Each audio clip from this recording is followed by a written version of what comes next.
Hey everyone, welcome to season 2 of the Gossipnista Podcast, coming to you live from the Empire State, the beautiful Big Apple, the home of the brave and free, home to Lady Liberty, the concrete jungle where dreams are made of, and where if you can still make it here, you can make it anywhere. From the Upper East Side of Manhattan, I'm your host, Mariana Monks, and can I just say how happy I am to be a part of this city right now more than ever, and to be back and be able to share firsthand perspectives from New Yorkers and all those who make the city go round with you. I want to take a moment to give a huge shout out and much love to all essential workers, health workers, the city of New York, and anyone who's been affected by this virus. Today, my guest and good friend, Manija Raofi, a young professional and New Yorker, is sharing her incredible story and battle with the coronavirus and how she beat it. So without further ado, here is her story.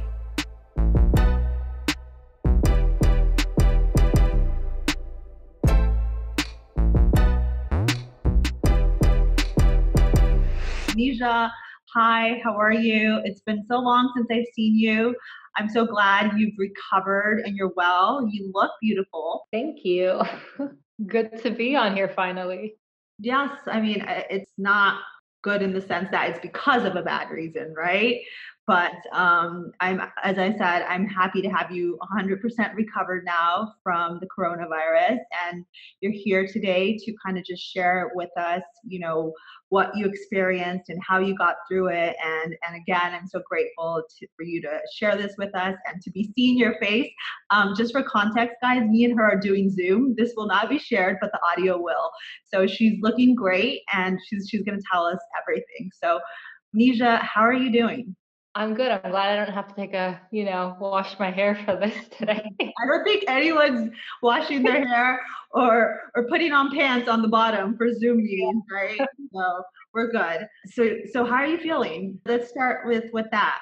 I am finally feeling like my normal self. I don't even know how I'm supposed to feel. I feel like I'm tired all the time, but I think that's just me being stuck at home, doing absolutely nothing as well. So Right. I don't know if that's like the side effect of me being sick for over 3 weeks or Mhm. just at home. But I'm so much better than what I was 2 weeks ago. Okay, that's good to hear. So, like, let's say out of feeling 100%, what percentage do you feel you're at? Like 90, because I do still feel like I have my head does get hot. I feel Mhm. like I am still getting fevers a little bit. Mhm. My cough is finally just now going away. My appetite finally came back, but it's just I keep getting little fevers and it freaks me out. I'm afraid that I'm gonna keep getting it, or if it's still in my system, I don't know. And I don't wanna go to a hospital or outside even to get rechecked. Okay, so thank you for sharing that. When you say you're getting little fevers, and we'll dive deeper into all this a little later, like, but what do you mean, little fevers? Like, do you just get slightly hot all of a sudden, or? I have noticed my body temperature, my head, my forehead is still hot. Hmm. I don't have a thermometer or anything, but it's not my normal body temperature. Okay, so you're just feeling like heat, so it is like fevers in a sense. Okay. Well, we're glad you're at 90%. We're going to get into your whole coronavirus story shortly, but as I have with my former guest and how I start this podcast, we're going to start with your New York story. I'd love to learn that. I'm sure the audience would love to learn that.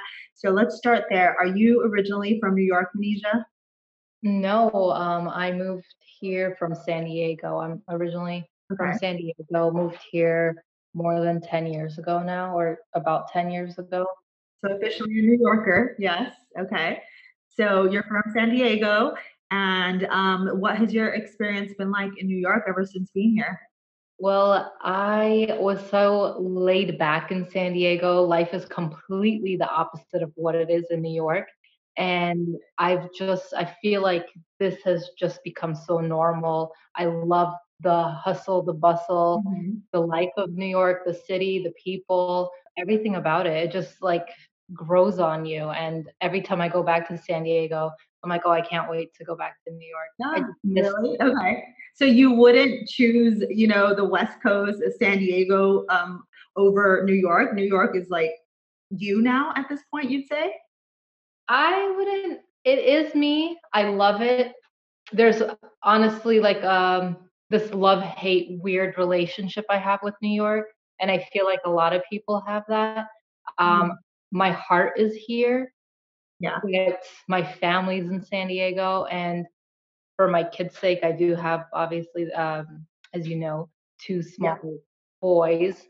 I yes. feel like it would just be a better lifestyle to raise kids in San Diego versus New York. Okay, so then you do see a future, where you may be returning to San Diego at some point? I hope so. Right. I want it. My family wants it. My kids even love San Diego, so Do they? yeah. Okay, and we'll talk a little bit about them later. But do they not love New York? I mean, because they were born in New York, they're New York boys. They're New York boys. They were born in Manhattan. My youngest one loves, just going out, doing whatever. I love it Mhm, because there's so much to do here. You just take a mhm. train or a bus and you can go to any museum. You can do absolutely whatever. We've gone to Central Park Zoo hundreds of times Right, ever since the oldest one was little. So there's so much to do here. right. But the older one is just, he's a little more laid back. Yeah. He likes cars, he wants to sit in the comfort of a car. Oh, wow, It's his okay. thing. He hates the train. He hates all of that. Oh, wow. That's interesting. Okay. Well, thank you for sharing that, Manija. I, want to keep probing on your New York experience.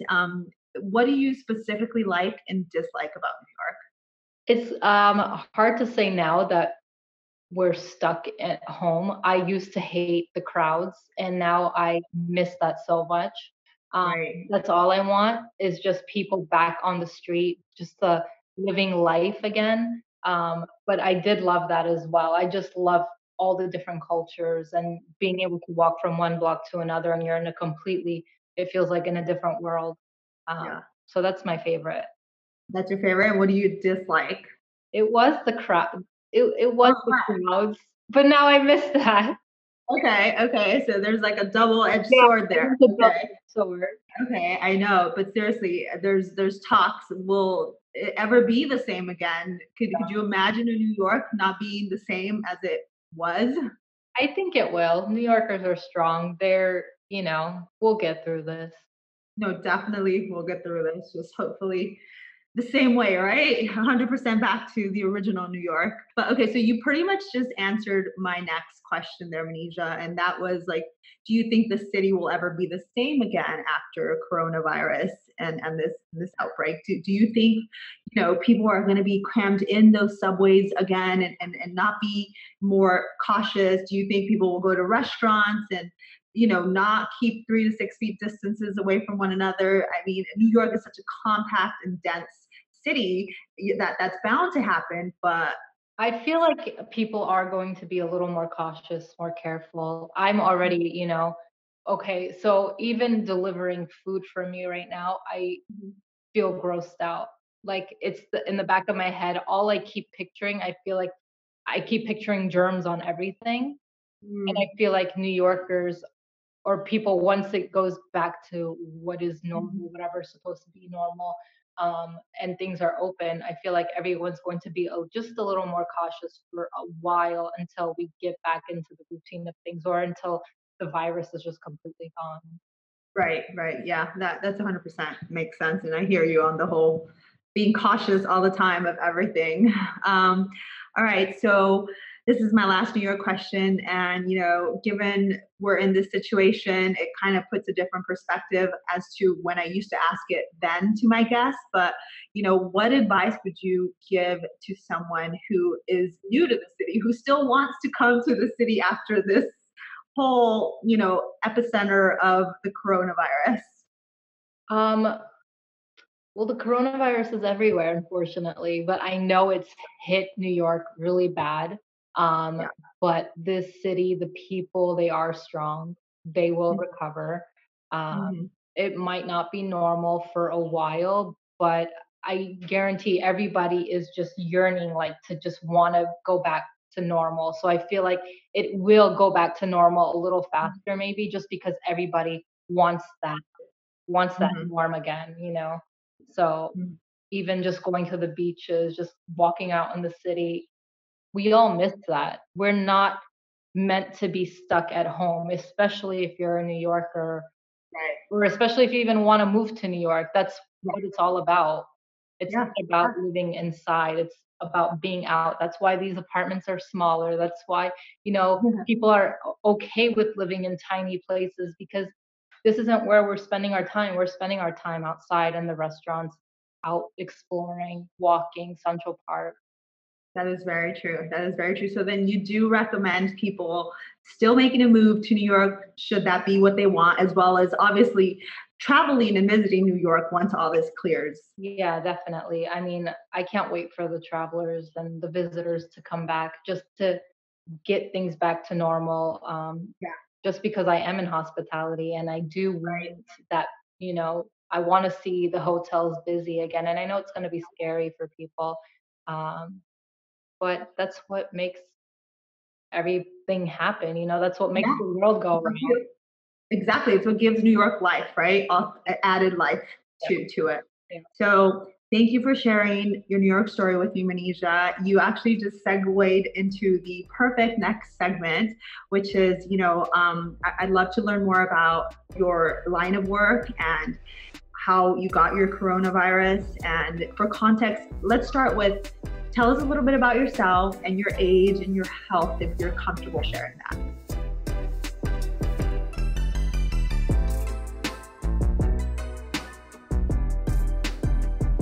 Gossipnista here. I've decided to start a spotlight section this season to help spread the word about small businesses related to New York. Earlier this year, I announced my New York wedding was featured in a magazine called Destination I Do. So if you're planning a future wedding or just need a beautiful destination escape, head on over to their website and pick up a spring or summer issue in which you'll catch me and my husband. Now, this would not have been possible without our amazing New York photographer, J-Lim Studios in New York. Be sure to check out their website and be ready to get lost in their beautifully crafted love stories in photography and videography. Lastly, want to hear and tune in to more New York news? Head on over to Bold TV and New York-based Broadcasting Digital Network, where you can catch me on one of their latest episodes and so much more. Thanks for listening. Now back to Manija's story.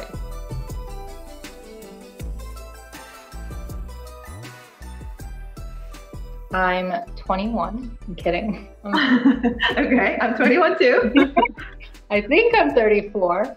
Okay. I'm 34. Okay. I live in Harlem. I just moved here actually this past summer from Queens, Astoria. And I work in hospitality. I work in hotels as a sales manager. But my health has always been perfect, Really? honestly, yeah, my whole life. So just getting the coronavirus, I realized how hard it could be on somebody who does have health issues or somebody who's older, because I honestly felt like I was dying. Like Oh my God. it just took me apart. Um, Wow. I can't even, I don't even know. Like I was alone. My kids were with their father for the past 3 weeks now. I am living here alone. I don't have family here. I have a few friends. Thank God for them. Yeah. Um, but it completely, it disabled me. So Oh I my can't God. imagine somebody who is older who has to go through that. And it makes sense why it's a higher risk for older people, and they're passing away, and they're dying from it. People are dying every day. Mm-hmm. Mm-hmm. Well, thank you for sharing that with me. That was so hard to hear, and I can't imagine you having gone through it. Like I got body chills all over my body, and I'm again, I can't tell you how grateful I am that you're recovered, and telling us the story. People need to hear it from a firsthand perspective like you. I was getting upset in the beginning, hearing, celebrities just come out. It was so hard to get tested at first for a lot of people that I kept hearing if they felt symptoms or whatever, whatnot. It was hard to just get tested. Everyone's like, oh, you don't fit the profile. What is the profile? We're in New York City. We're all exposed to it. And then celebrities would come out with no symptoms and say, I have the virus, as if this was this cool thing to have. Right. And oh, I don't have symptoms, just stay home. I'm gonna self quarantine. I'm like, and then so people think, oh, okay, they seem fine, Hmm. and Hmm. you have people still going out because you don't see the truth behind it, or it affects everybody differently. Yeah, it's obviously different a celebrity getting the virus versus an everyday person. The celebrity has means that are more readily available to them, like in doctor homes and testings and millions of dollars to support their health, right? Versus someone who's trying to go to a hospital and getting a test and them having to wait and things along those lines. I had to, I mean, at the end, no amount of money can, make a person healthy or whatever. Everybody did have their own experience with it, I guess. But it was just that the celebrities were in your face, kind of. It was on the media, showing, oh, this, they look healthy, they look fine, Right. but they're not showing what it actually is. Right. We'd like to hear their actual perspective, and maybe that'll hold people from going out versus like, Exactly. That's why. And you hear all these different, it's all, I can't even explain it. It's just false information out there. Like, oh, so and so can't get sick. Oh, I can't get sick. Oh, nothing is going to happen to me. I'm young. I'm right. this, I'm that. I'm immune to it, whatever it is. And they still keep going out. Even in my neighborhood, I hear people outside just hanging out. And I'm like, what is wrong with you guys? Mm-hmm, mm-hmm. So then your number one recommendation would be to Just stay home. People, stay home. really. It's Okay. it's not going to get any better if you go outside. Okay, you're young, you're healthy, that's great. You can have the virus just like, any other person, and then they go and see their mom or their dad or somebody Mhm, older mhm. and get them sick. And that's how it's just being. I think I don't know where, I honestly I don't know where I got it. Obviously, I do work at a hotel, so it's a That lot. was the next question. Okay, yeah. So let's thank you for starting. I'm sorry to interrupt, but so where do you think you got it? And I mean, for context, you work at a large hotel. You're a sales manager. Tell us if you think that's where it started and when it started. So my normal everyday life before this, I would get up, take my son to school, get on a bus, take a train, go to work. I was actually transitioning in between two jobs. I believe I got it at my old job. It was literally, I feel like I started getting symptoms, but I didn't know anything about it. I just pushed it off like it was just coughing. Mm, mhm. And it was a large hotel, over 700 rooms. There's a lot of airlines that come into that hotel. There's, you know, Oh, right. everybody I touching remember. everything, doorknobs, all of that good stuff, elevators. It could have been anywhere, honestly. And then Mhm. there, after I left that hotel, I started a new job at another large hotel with airlines and all of that. But I did have a cough before that. Um, Mhm. and my second week at that hotel, I just dropped one day. Like I was completely fine. I was playing with the kids. Uh-huh. All of a sudden, it just felt like a truck hit me, like just ran over my body. And I was up. I remember just being up that night crying and hurt, like my body was so just cramped, my toes were cramped, I couldn't even straighten out my legs. Right. um I started getting a fever. I was coughing a lot. I was in so much pain. So that night you got the fever. Okay, so just to break it down for people, I'm sorry to interrupt you, but so you're saying you potentially may have started experiencing the symptoms 2 weeks earlier, right? Like because About 2 weeks so earlier. and you're not 100% sure, but you were fine. You didn't feel anything. You had started to develop a cough at that point. Like was it a dry cough? Was it a wet cough? It was just a dry cough for like 2 weeks, and I've never had that experience. I've never been a cougher. Mhm, Even when I get sick, I don't cough like mhm, that. I do, it lasts 1 or 2 days. mhm. And it was weird that it was just lingering, and I kept taking medicine. I had gone through a few bottles actually of whatever I could find, Dayquil, whatever it was, just to soothe my cough. Um, Right. and the second week of my new job, Mhm. I just feel like it all came on at one time. Okay, okay. And then so you said you were playing with your kids one day in the morning, at nighttime and Nighttime, nighttime? at nighttime, and when I went to bed, I just felt I it felt like I could not sleep that night. Um, I was actually in bed crying Oh my because I was gosh. in so much pain, and I've had 2 kids, I don't cry Wow. pain, okay?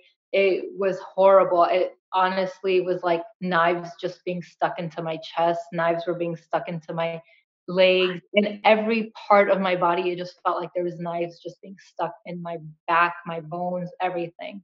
It was just like a shiver and extreme pain Yeah. and did the fever begin at this time as well? Yeah. So I went the next morning.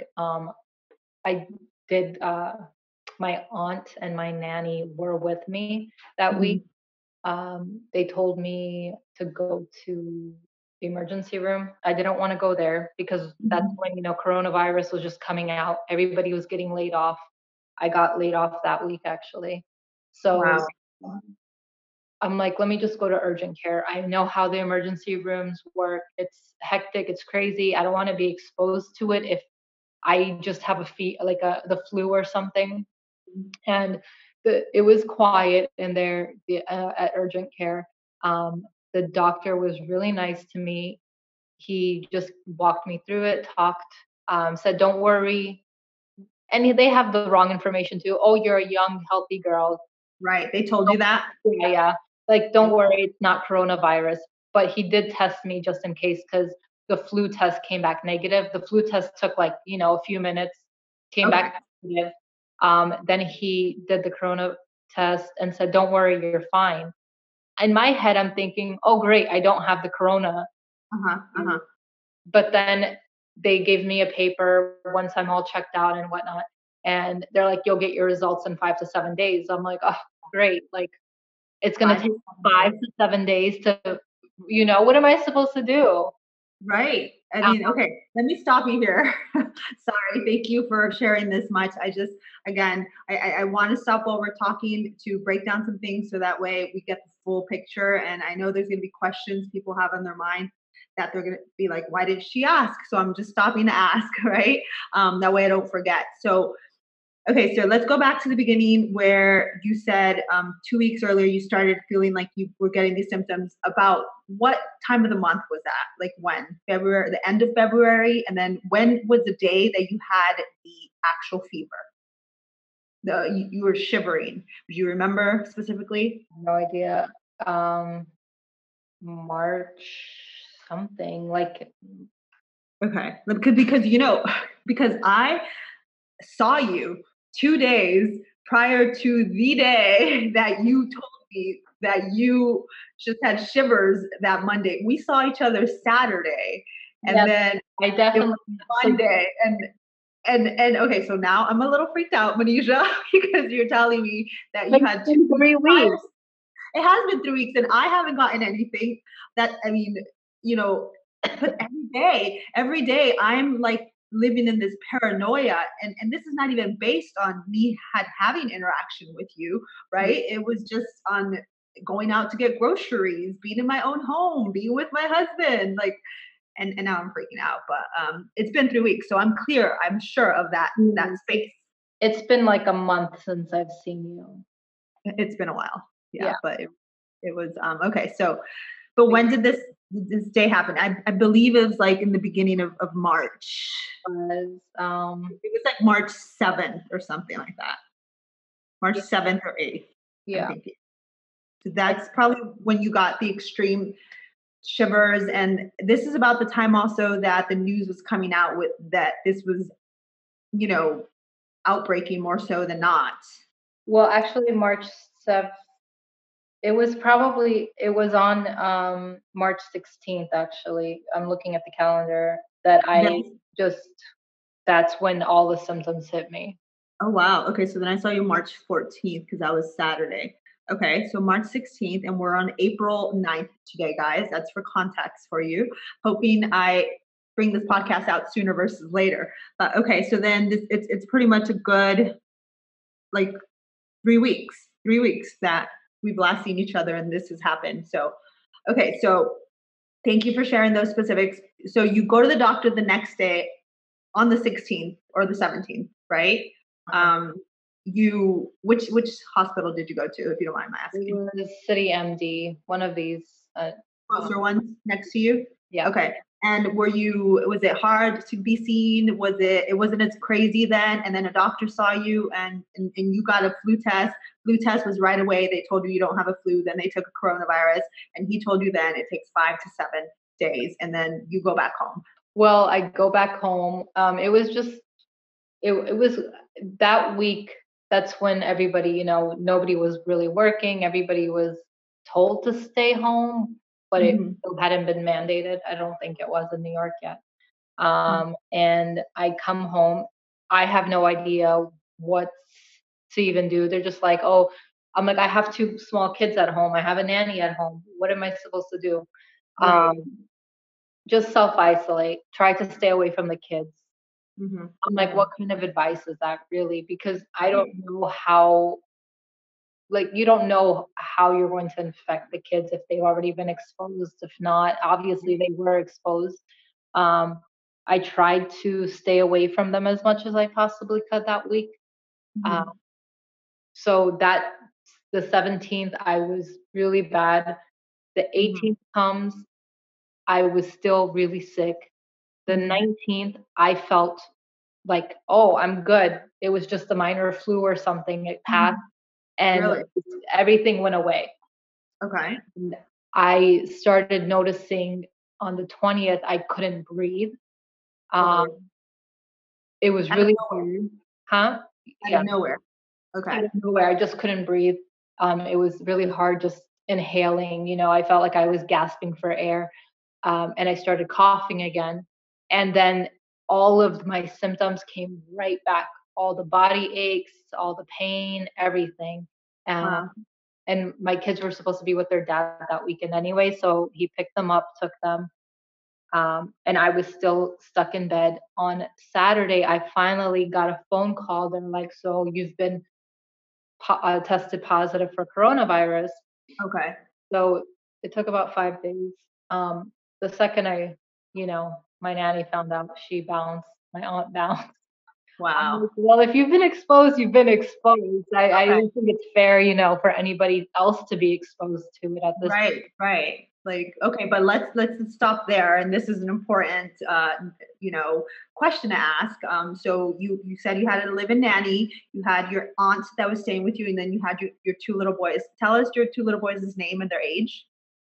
Yusuf is 8 years old, and Yassine is 3 years old. They're so adorable, guys. Okay, they're so cute. Okay, so then they've been gone from your house since later that week, right? Everyone has. Yeah. Have they been exposed? Is a question that everyone's probably thinking on the back end here. Are they fine? Is everyone okay? Yeah, thankfully everyone is fine. My kids, thank God, nothing was wrong with them. I Okay. knew their dad's family was a little freaked out because, Hmm. I was with them and they didn't want to Right. get sick. Um, so it was hard. but I kept, calling, monitoring, seeing if they were okay, if Sure. they've been coughing or they feel, anything. My older one always complains about little stuff, I think, to get out of, school. Oh, my Mhm. throat hurts, my this hurts, that hurts. And so he started complaining one morning. I'm like, my throat hurts. When he was Uh-huh. with me, that kind of freaked me out, but Right. he He was just, okay. yeah, he's fine. He's fine. Okay. And the nanny and the aunt too? Yeah, they've called to keep, checking up on me. They're like, Mhm. "I'm so sorry we left you." I'm like, "Whatever. You guys Right. left me at my worst time, but it's fine." Oh, I'm so sorry too. I mean, it would be great to have had someone, right? But again, the I exposure. didn't want them to be exposed. I didn't want them to end up getting sick. I didn't want it to be this cycle. If I finally started feeling better and then they're feeling sick and just to have to go through that. I didn't Right. honestly take care of anybody while I was sick either. So, Right, right, because you would be in the same household, yeah. and that's another, like, I'm sure, like, stress that people are going through right now. What if, like, my significant me, let me put it that way. What if my significant other gets the virus, right? What if I get the virus? How do we quarantine within the same house? And we're kind of setting up a strategy.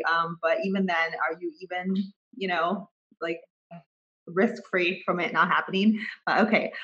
So you did mention that the symptoms began for you. Actually, they began really great and big, and then they got mild, and then it happened again, and then for the rest of, how long had you been sick for? Like, how long this whole thing last, and did it get worse after the breathing part? And tell us about the breathing part. That's where you left off.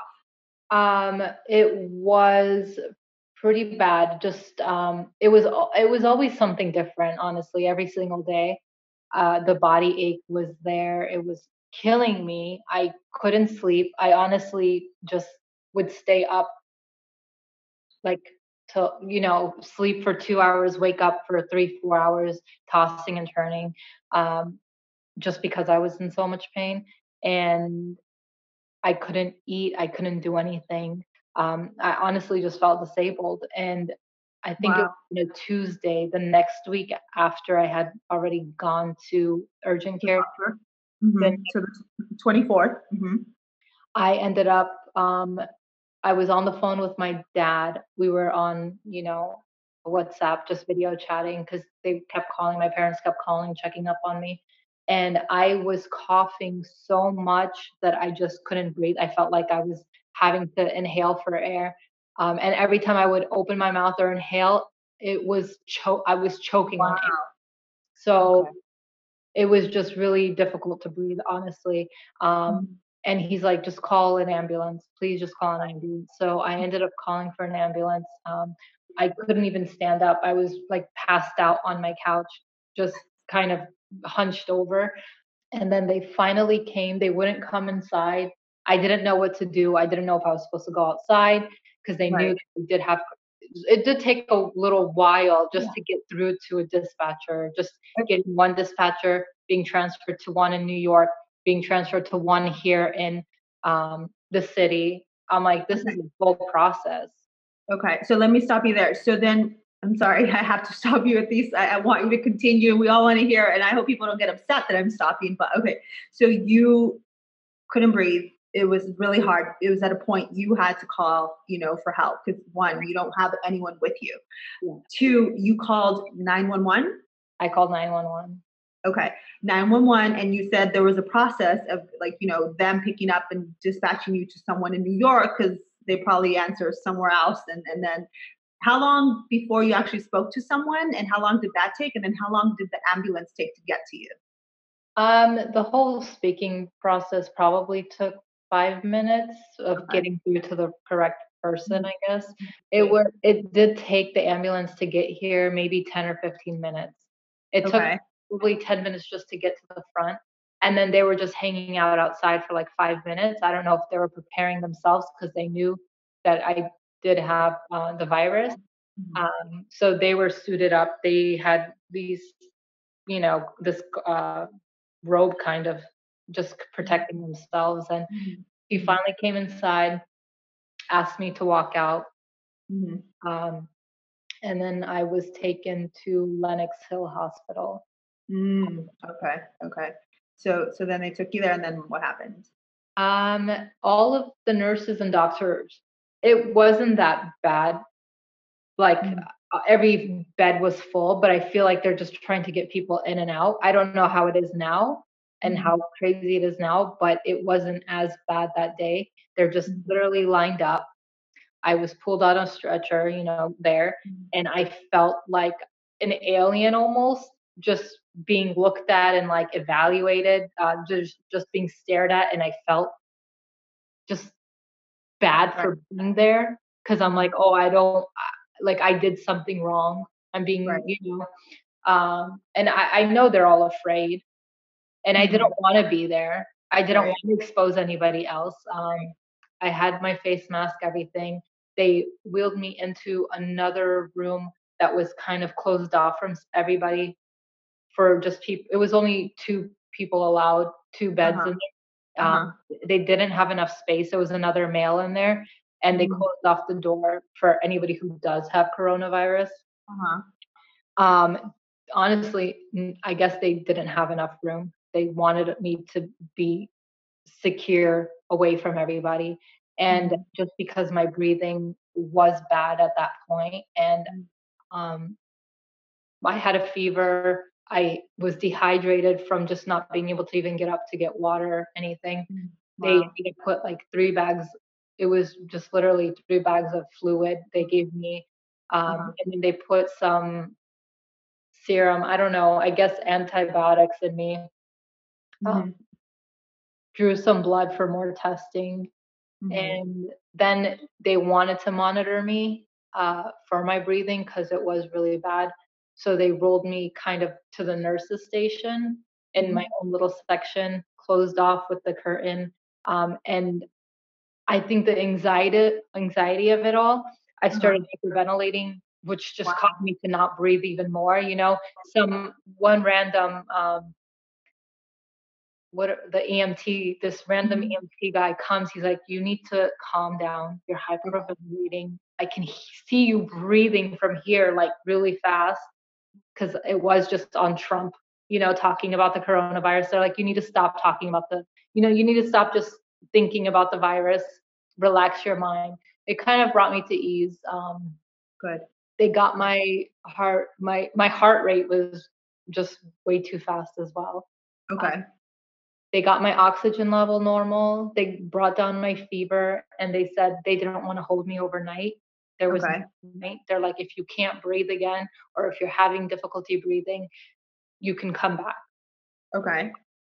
They So are were you on a ventilator whatsoever? Did they do anything for the breathing for you? How oxygen oxygen mask. oxygen mask. Okay. Mhm. No ventilator, right? It's different. Yep. Okay.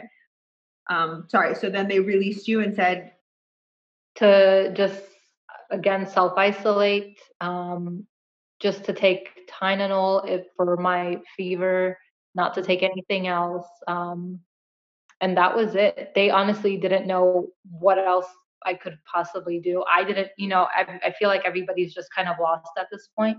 mhm. Um, and they said come back if I was having trouble breathing again. Okay. Okay. So then you get home. This is a Tuesday, the 24th. You get back home, and then what are the symptoms moving forward from here on out? I was still having a lot of body ache. I couldn't get up Mhm. to even eat food at that point. Mhm. Even getting outside, you and other friends would have food delivered to me, or they would just home make some soup and drop it off right at my doorstep, and I would go get it. But I started getting really nauseous at this point. Mm. Um, I was grossed out by any smell of food, Mm. anything, even drinking a little bit of water. I had a bag right next to my bed in case I Wow. couldn't make it to the bathroom. I actually, the first 2 times, I threw up all over the floor just trying to get to the bathroom, and it was Aw. just water. Like, I couldn't eat anything. Whatever I would intake, I would throw up. Why? It just because I think it. I have no idea. I was very nauseous for some reason for a few days after that, maybe Mhm, 4 or 5 days, and I was coughing so much. Every time I would cough, it was so bad that it would make me throw mhm. up. Okay, okay. And you just couldn't hold anything down because of the cough, and you said, smells were not working with you as well? You could smell We're not things? It was just it wasn't even like I had lost my taste, but, like, I couldn't smell and I couldn't taste, and then I started smelling food and it just didn't smell right. You know that when you just feel nauseous, everything Right, is disgusting to you? I couldn't even drink juice or anything. right. It just made me vomit. Wow, And then okay, I so was getting dehydrated from not being able to drink, not being able to eat. I started getting migraines that made it even worse. So it was oh, just wow, like this never ending cycle that I couldn't right, even, if I even took Tylenol, I would throw that right back up. right, because you had nothing in your stomach to sustain Yeah, it, and yeah. everything was coming out. Wow, oh my gosh, so you were, for the most part, not eating much or anything throughout this time, and No, trying to hydrate, but even that wasn't sticking. no, correct. I lost 10 pounds at that Wow, point. Don't okay. worry, I'm getting it all back. I've been eating nonstop now. Good, good. I'm glad you have an appetite. That's okay. We're all going to gain about 15 to 20 pounds during this time. So, okay. So, I'm sorry. I had a question there, and then I lost it. So you couldn't eat. So how long do you feel you were sick in total? Like fully sick, and then started coming back when? Um, Good 2.5 weeks, maybe. Okay. Okay. A few days ago, I just it's been a few days, but I started feeling slowly going back to normal. Uh, Mhm. it was just being able to get up and have enough energy to go make something to eat. I Mm, started slowly having enough energy to even just take a shower. I started mm. having energy just to, you know, I I had no energy to even watch TV at Wow. I couldn't even get into the living room. Just being able to sit on the couch, watch some movies, distract myself, Right. and then having enough energy to clean. My mom is like, "Stop worrying about cleaning right now. Don't worry." I'm like, "No, I want to disinfect everything." So I did disinfect everything, just bleach. Honestly, I've been pouring bleach on everything for a Wow. few days ago, but Okay. So then during the time you were fully sick and in about 2.5 week period, you were mostly sleeping, I'm assuming, because you mentioned you couldn't cook, you couldn't get up that much. Like, I mean, obviously, if you had to go to the bathroom, you would force yourself. But so you were in that much, strain and pain and fatigue that you were mostly sleeping. Is that correct to say? Or what were you doing? I was literally just in bed for those 2.5 weeks. I wasn't able to sleep much, Mhm. just because I would cough or something would happen or just the body pain, the stabbing pains. But I think I have an indent in my bed right now from laying there so much. Aw, aw. That's well, I'm sure it'll go away, or we'll get you a new bed, okay? Um, all right. So again, so happy to have you recovered, Manija. What would you say got you through this? Like, how did you get through this? Resting Mhm, helps. Eating soup if you can. My mom was on the phone with me for the past 3 weeks, mhm. maybe 20 hours a day, just Wow. on video. Mhm. 20 hours she'll watch me sleep. Just her prayers, her Aw. all of my family prayers. I did make a lot of just hot water and would put lemon in it, Mhm, put ginger, boiled ginger. I know mhm. those are little home remedies, but I Right. feel like it got me my strength back. It did. Good. I would boil garlic, ginger, whatever, Mhm, honey, and mhm. lemon in water and just drink that like 4 or 5 times a day. Okay.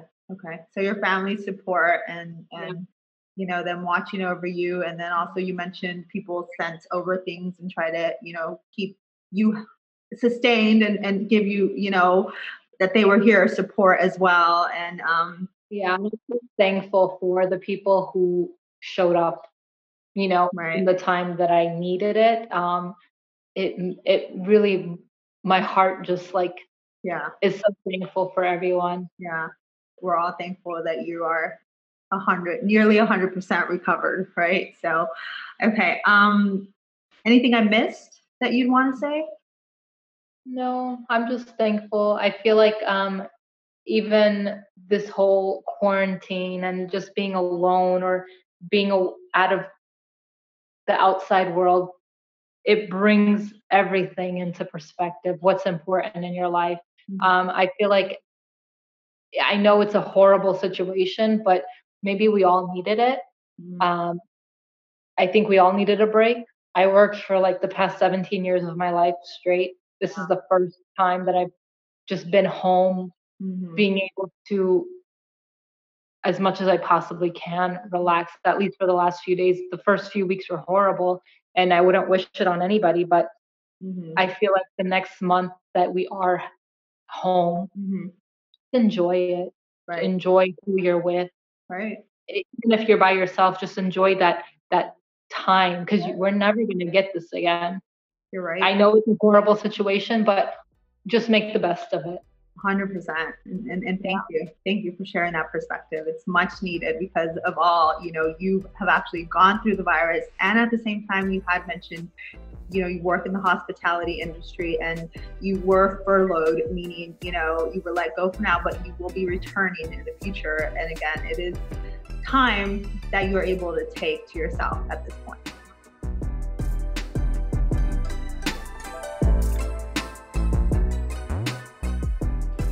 Gossipnista here. If you or anyone you know have been affected by the coronavirus and would like to share your story in hopes that it helps someone else, please reach out to me at gossipnista@gmail.com. Thank you so much for listening. If you could please take a moment to rate, review, and subscribe to the Gossipnista Podcast.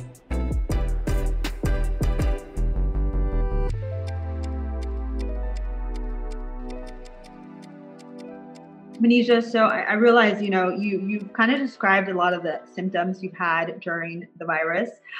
There's a lot of symptoms that the media is putting out there based on, reports that people are getting. And I kind of want to just compare and contrast if you had all these symptoms and if that's the case. So, I mean, some of the symptoms they're saying that you get is fever. You Yeah. got that, right? Yes. Okay. Dry cough, Yeah. body aches and pains. Yes. Yes. Okay. Tiredness, fatigue, Yeah. difficulty breathing, Yes. sore throat. No, I didn't have sore throat. No sore throat. Okay. Nasal congestion. Congestion. Yeah. I still feel like I have it now. Okay. Pink eye. I did, and I didn't know why. It Wow. wasn't it wasn't a pink eye. I just my not a pink eye, I guess, but the blood vessels were like popping. Around the eyes. Yeah, around the eyes. Wow. The inside, the white part. Mm-hmm. What is that? The white part of my The eyeball. pupil. The pupil. I mean, yeah. I know what you're saying. You did say you lost smell and taste. Yeah. Wow. Okay, so you pretty much checked off most all the symptoms. Wait, there's one here. Uh, Digestive diarrhea. Any of that? Nope. No. Okay. Well, okay. So you did check off all the list, and then as we were speaking right now, it starts as a dry cough, but it does become a wet cough, meaning you have mucus at some point. Yeah. When did that start? Like a week in, 2 weeks in? Um, Maybe 2 weeks in. Okay. Okay. So then it all starts leaving your body. I'm assuming Yeah. what's going on. Yeah. Okay. Thank you for sharing that. All right. So our last segment, Manija, how to prevent this. What do you recommend, uh, people do to prevent from getting this? Just stay home. Be careful. Try to interact the least amount you possibly can. I know you have to go out and get groceries. I tried ordering groceries online, and it's nearly impossible. Mm-hmm. From here to California, it's nearly impossible. Yeah. I put in an order. It's been a week. They haven't even confirmed it. They took my money, but they have not confirmed it. Okay. Yeah. I'm going to interrupt you there. I'm 100% agreeing with you, because as I was trying to send you over things, I downloaded every app I could, like Instacart. Let me actually look at my phone. Instacart, Fresh Direct, Thrive Market, and then Postmates and Seamless and everything. Right. There was a backup until like 4 to 5 days then, and I was like, wait, I need to get something to her today. Seamless is an app we use here for food delivery, but luckily there's also some stores that Seamless has that are like bodega food, and they also do deliver medications. It's only like single packages, but you can, if you're in dire need, right, to get some medication to you. But then what I ordered that was quick for medication for you was Postmates. Postmates works with drugstores like Dwayne Reed's and Walgreens and various others to get medication delivered to you. But food wise, unless you're ordering takeout, that's still going to come to you. But like groceries, that's taking forever. Yeah, impossible. And if they want us to stay home and not go out to get groceries, because people are going out, that's why it's spreading so much and so fast. They need to do something. I even tried Amazon Fresh. I tried everything possible. Girl. And it's not possible. That's what I tried Amazon too. I was like, I'm just gonna send a bunch of juices from Amazon, and everything was sold out.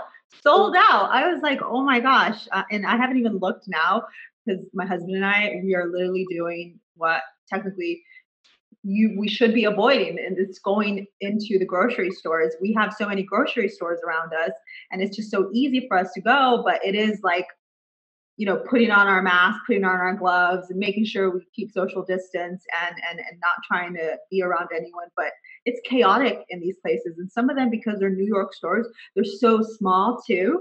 Not all of them are taking the measures to, let only a certain amount of people in. They're just letting everyone in. Some are taking the measures where they have a line waiting outside for certain people to go in. But it's crazy. And then we tried to go to Trader Joe's the other day.